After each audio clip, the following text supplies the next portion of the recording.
we are promoting holistic education that would help learners to start applying the knowledge and competencies they have acquired immediately. They don't have to wait until they are done with certain levels of education to start, applying the knowledge. The kind of information that they get should help them to address immediate needs in the society. For instance, just digressing a little, right now we know that we are grappling with floods and mudslides and other associated hazards that have the potential to become disastrous.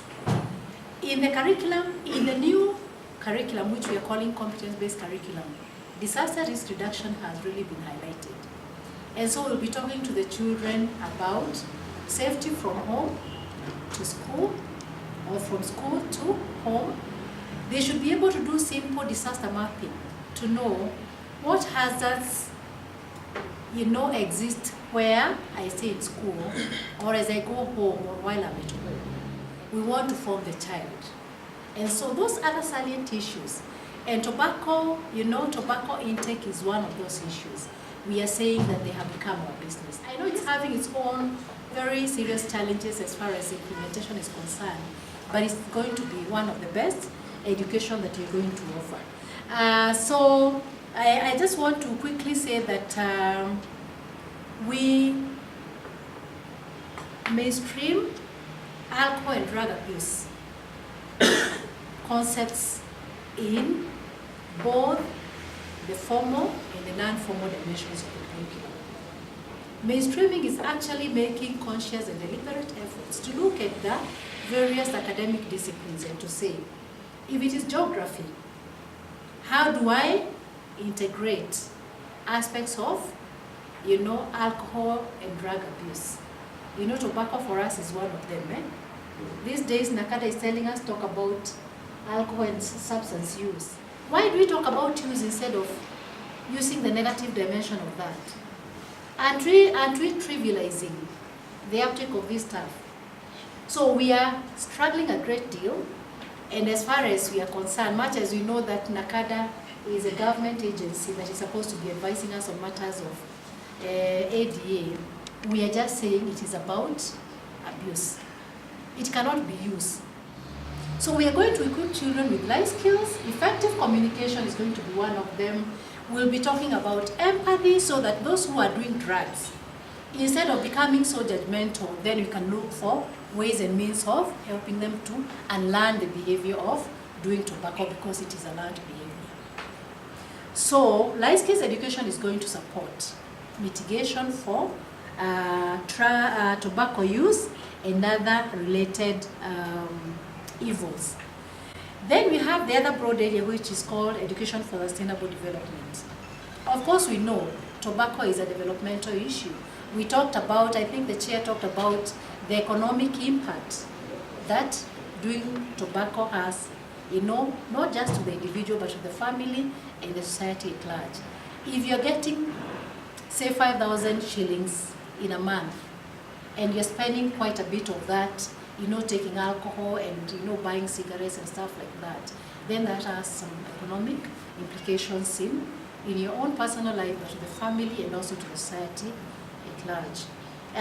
There's a very important program that we have also come up with called the Learner Support Program. We shall be asking TSC and other agencies in the ministry to support us to strengthen guidance services and counseling services.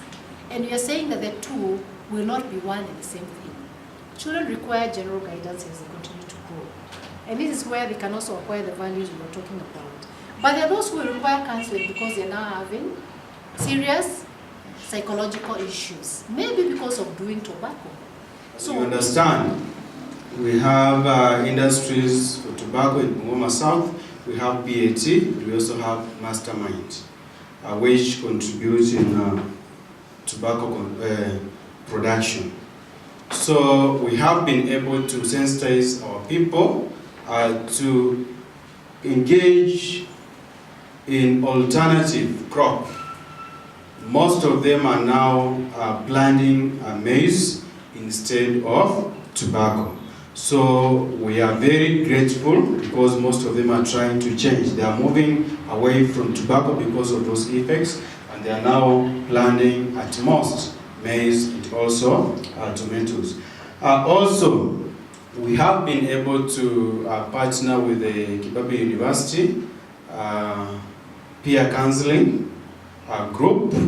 So together with KETCA, we are organizing so that we can be having forums, because we have realized that also the students are smoking too much, and not only cigarettes, but also other drugs like bang and so on. So we want to sensitize them. We want to help create awareness on the effects of tobacco and also other drugs in Kibabe University. We are also trying to partner with the Bungoma County so that we find a way on how we can create awareness in the whole county and how they can help us, because we have discovered that the methods, some of the industries are using some of the methods, like even giving out the stickers which advertise the use. You will see a sticker having somebody smoking a cigarette on a motorbike. So we want to collaborate with the county so that we can end that, and we are also planning to come up with our own stickers which promote good health. Of course, we'll have the writing there about the effects of tobacco and so on. So that is what we are focusing, of course, to do in Bungoma County. Otherwise, thank you so much. So I'll take a very short time also, just like my colleague, maybe to mention of our experience as a journalist. I think there are several journalists here, maybe a few of us, maybe you can also speak to them after, during the break. But maybe first to speak to what I can say is that how do we come in as in tobacco control, as the media? We always want to see ourselves as the link between you and the public. Of course, you also work directly with the public, but when you go to the media, we always say that if it has not been reported, then it did not happen. So we want to make sure what you're doing actually happened. And a little example of how we work in the media, maybe when you interact with journalists from a general point of view, maybe to understand, you need to understand that how we work is that we work in different specializations, thematic specializations. We have journalists, an association for journalists who are specialized in health. We have another one for journalists who are specialized in agriculture reporting, environment, and also business. Those ones are the ones that I've seen closely related with what we are doing here. And from her presentation, I realized also education. We have been leaving out journalists who report on education. So those are people we try to also bring in tobacco control. And maybe also the other thing I need to mention also for your knowledge before I mention briefly how we've done so far is also how when you engage journalists, maybe when journalists engage you, probably sometimes you talk to them and you give them story ideas, but you don't see those stories in the paper or in the TV or on the radio. Mostly when you give them information, probably you need to fashion this information in maybe I'll mention just briefly 5 ways how journalists look at information. Like one of it is timing. When something has happened, like when the vice chairman banned smoking in Chuka town, immediately he put the letter on the WhatsApp group, and immediately we picked it up and we reported on it widely because it was something that happened immediately. So timing is important, but otherwise if we had waited until now, we would not have reported about it because already it's too late. The other, its significance, if it's something that affects many people, it's also important, it's also an important thing. How this happens is like the ban in Chuka, we can potentially say it affects many people because if you smoke one cigarette and you're exposing so many other people. The other thing is prominence, and this is where you come in.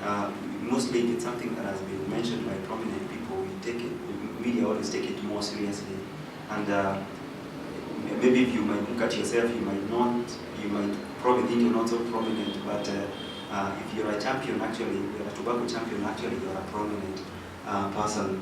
And maybe now to mention how we've been working, I think we met in the last year's consultative forum, and after that I've been working very closely with many of you.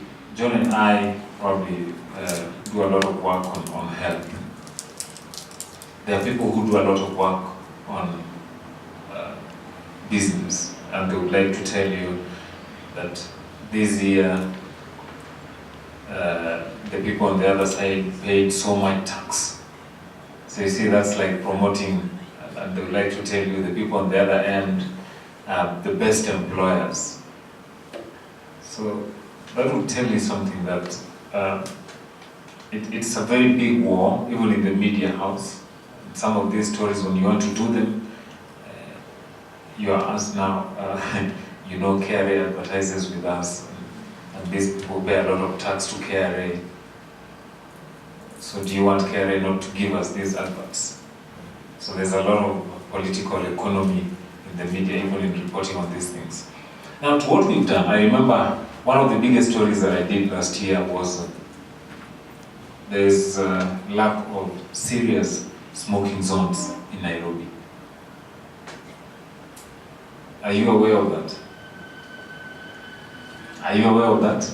No, I'm not going to do the presentation. Yeah. So don't distract. Are you aware of that? That there are no smoking zones in Nairobi. Whatever we have are just things that are, I don't know how you can describe them.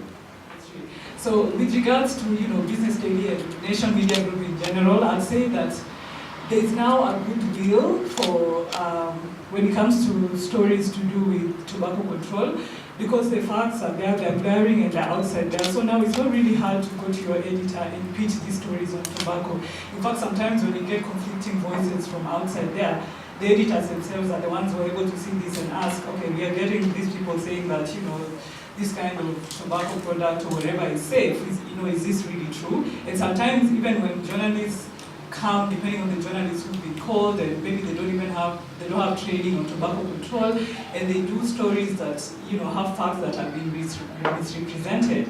You find even the managing editor, for instance, of my publication Business Daily, going out of his way and adding some information on that story to show how the tobacco industry is really trying to come up with creative ideas because they're making losses, because people are understanding the health impacts of the disease. So I think what KETCA has been doing is really good, and you should keep doing that as well. And then one thing I wanted to say also is I think now going forward, yes, we know tobacco is a health issue and the impact is being felt, but we also need to move forward as the tobacco control community and start engaging different people. Like, for instance, here we were seeing somebody from the Ministry of Education. So have them interact with other journalists as well. I'm sure most of you here in the tobacco control industry already are aware of like Phil Morris and the, what is it called, this campaign that they have, Smoke-Free Generation or something. And you know what they did, like when they came to Kenya and they got health journalists get it, they know the risks of these diseases. So the people they're targeting are actually business journalists. So some of this business, it's all about the numbers, VAT made how many profits this time, and then they don't get it, but once they understand the impacts of tobacco, then they're able to do their story in a more balanced manner and see the trends in the tobacco industry. So aside from just targeting health journalists, I think more effort should also be made in reaching out to other journalists that do not necessarily necessarily report on health issues. And that goes as well to even spokespeople. KETCA has been good, allowing us, to quote them and get information every now and then. But we also need to move so that we package tobacco control as not just a KETCA issue or a Ministry of Health issue, because this is something that's affecting the entire sector, Ministry of Education, the economy of this country. So we need to do that. So, once in a while, like, for instance, our sister there from the Ministry of Education, there's a whole lot of journalists who just are education journalists. They are not in this forum, for instance. Health journalists will come here. But if you had a story on tobacco, you've worked with KETCA, for instance, and they have the messages. They give you the messages. The next time you have education journalists in your institution, you tell them about tobacco. So they'll be writing about how tobacco maybe is affecting people in primary school or whatever. When the editor sees it, it's not like, you people have turned into advocates, you're always bringing only tobacco stories here, you're being paid. It's because it's all about the different angles. To sustain advocacy in the media, you write about the same thing but in different angles. So if I take it from health, because I'm a health journalist, my colleague who's from the education takes it from the education perspective, somebody who's from business take it from the business perspective, then it appears like it's a fresh issue, but we are all talking about the same thing. And Mark, all these different desks, business, education, technology, they have different editors and different sections in the magazine. First, I want to apologize for coming really late. Second, I want to thank KETCA. Last year, I had an accident. They really supported me. My sister came to see me in the hospital. Thank you so much, KETCA. Then lastly, back to our discussion. Last year we had such a forum here, and I'm very sure my colleagues talked about it, and my also colleague who is saying that he doesn't talk much has also talked about it. It all narrows down to, and our sister from TSC has also talked about it. For me, it's simple. Last year I said it again, health campaign, just campaign. If we have KETCA, which is matters the tobacco control, we know, everyone knows when some of these conditions or some of these substances don't even have to be told to people that it's harmful. Everyone knows, even a kid knows that tobacco is harmful, but why are we not getting there? Why are we not achieving it? Why are we not having people not abuse it? Why are we having people neglect calls to stop or to have tobacco control? Why is it not taking effect? Those are some of the questions that we are asking ourselves. And for me, it's just a health campaign. If you want, where we are right now, anything that does not make headlines will not have any impact. It doesn't matter how many people have died. If you don't push that thing is going to make headlines, nothing is going to happen. If tobacco, the impact of tobacco is not going to make headlines, then the usage is not going to happen. Okay, the court may decide to maybe uphold what is happening right now, but the impact, it does not mean that now everyone is going to die because of tobacco use. No. If we ensure that tobacco makes headlines, then tobacco usage is going to stop. That's my message. And how do we go about it?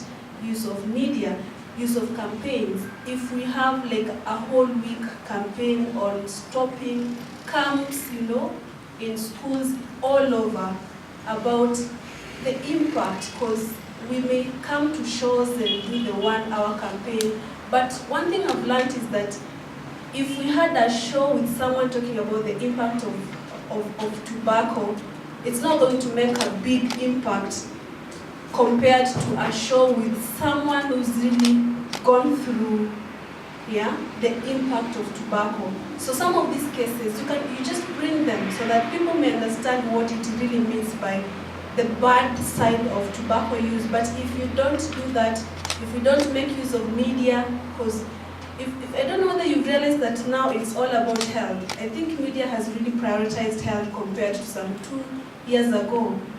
Right now, my colleagues can bear me witness that right now in every station there is a health desk, right? But Kitambo, we never used to have anything to do with health desk. So I think that's so. Even in Nation, I saw a health column, right? A very whole column on health. Every station there is a health desk. So let's do a lot of campaigns.